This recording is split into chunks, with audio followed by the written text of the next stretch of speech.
Yeah, I learned the game from William West, so you can never check me.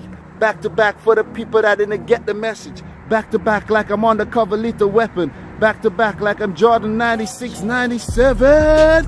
I got the drink in me going back to back. Ooh, going back to back. What's up, Rich? What? Guys, welcome back to the channel. It's your boy Dominic Richards, and I'm here to ask a big question. Could Germany be the first team to actually lift the Confederation Cup, then go on to win the World Cup following that? Because no team has done it. No team has done it. Could Germany even be the first team since Brazil did it in 1962 to go on and win back-to-back World Cups? Before that, Italy did it in 1934 and 1938, and Brazil in 1958, 1962. Now, Germany, they have a chance to win back-to-back World Cups, 2014 and 2018. They have a chance to be the first team to win the Confederations Cup, then go on to lift the World Cup following that. Is it possible? That's the big question. Is it possible, man?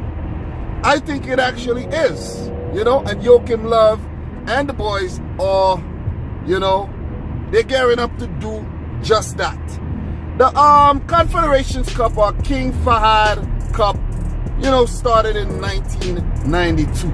The World Cup prior to that, Germany lifted. You know, then the first Confederations Cup, Argentina went on to win that. The World Cup following that was 1994. So Argentina, they didn't go on to lift the World Cup. Brazil did. Then in 1995, we had the next Confederations Cup, which Denmark won. Denmark also won the 1992 Euros. So that Denmark team was going through a golden age or something like that. You know, but let's move on. From 1995 Confederations Cup, the next World Cup was 1998. And France went on to lift that. No, matter of fact.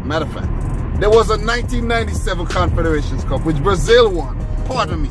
Then, France went on to lift the 1998 World Cup. Brazil, who also won the 1997 Copa America and the 1999 Copa America during that same time. And they were in the World Cup final of 1998. I don't mean to confuse you or anything. But let's move on to the 1999 Confederations Cup, which Mexico won.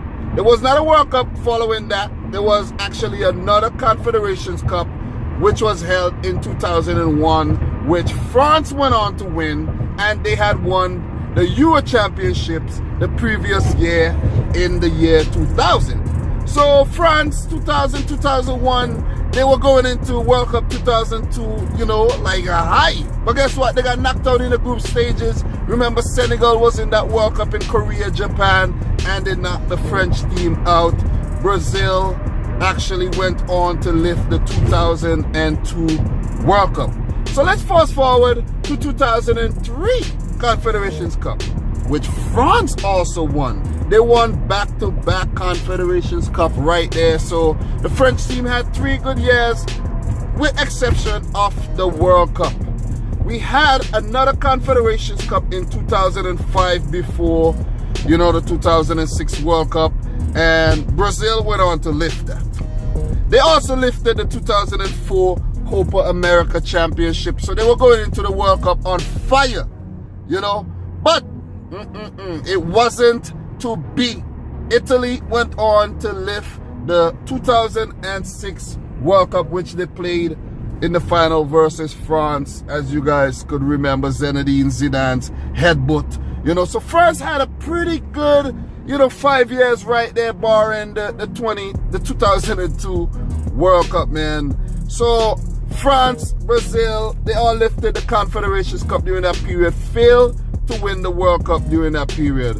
So in 2007, Brazil also lifted the Copa America. So Brazil has always been a team on fire.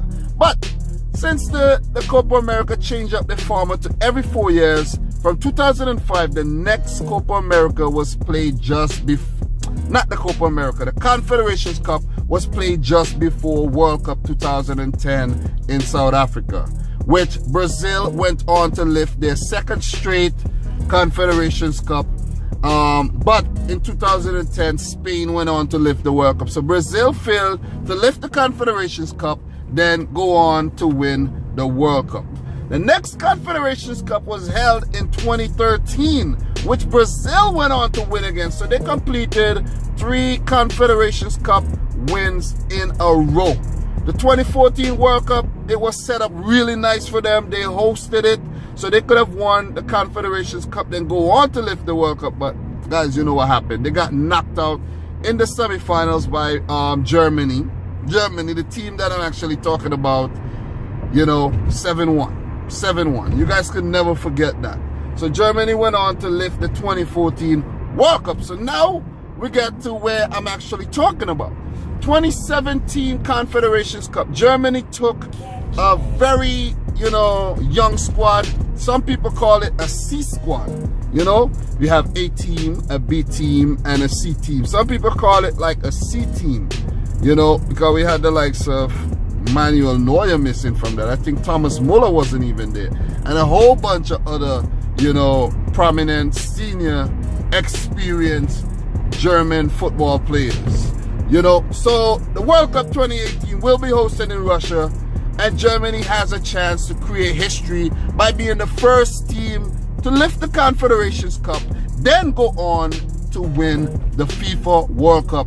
They also can be the first team, since Brazil did it in 1962, to win back-to-back World Cups. Do you think the Mannschaft got what it takes to pull it off? Because I have confidence in this team, and I think they can, man. The team is super talented. You have the likes of Julian Draxler, Thomas Muller, Joshua Kimmich, Leon Goretzka. You know, we have Sebastian Rudy, Niklas Sula, all these guys, man. Lars Stindl. You know, and I know I'm forgetting a few names, but still, the team is damn awesome. Jerome Boateng, Mats Hummels, and company in defense. But guys, could they do it? I want you to let me know in the comment section down below. I know during the video I kind of, you know, might be a little confusing with letting you know who won the Confederations Cup and the Copa America and these things and the Euros in between, but you know, it's all right. I'm driving. I'm just trying to give you as much information as possible. But I think that Germany means business, and they would like to pull this World Cup off. The team is very strong. I forgot to mention you have Leroy Sané as well. You know, Benjamin Heinrichs. All these guys could actually make that squad. And these guys are looking damn good, man. They're looking good. So, guys, let me know in the comment section down below what you think. And if you're new to the channel, make sure you click the subscribe button. Smash the thumbs up button. You know, visit the links in the description box. Support the Rich Squad movement. Buy the merch. And until next time, guys, I would like to say peace out and Rich Squad.